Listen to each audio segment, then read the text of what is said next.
Ейте, Айде, и слагаме сега. кой трябва да запалиме първо? Палец си вестника вътре. Причината бомба. О, при нас наистина. И да видим дали ще... О, и при мен пламна. Айде. И при мен. О, Май сега пък мога да бутнеш навътре. Хубаво да влезе. Вижте, те трябва да са навътре. Ох, стане даже много силно.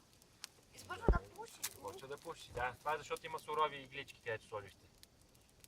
Да, те е много трудно да решат. Вижте, като сложихме много материал, как бързо се запали. Браво. Конвекциите задейства. Петки се задейства. И сега вече слагаме само дебели пръчки. Първо да може- се разгори малко. Да, първо се разгори и дебелите пръчки се запалят. Дърветата как горят? Дебелите дървета.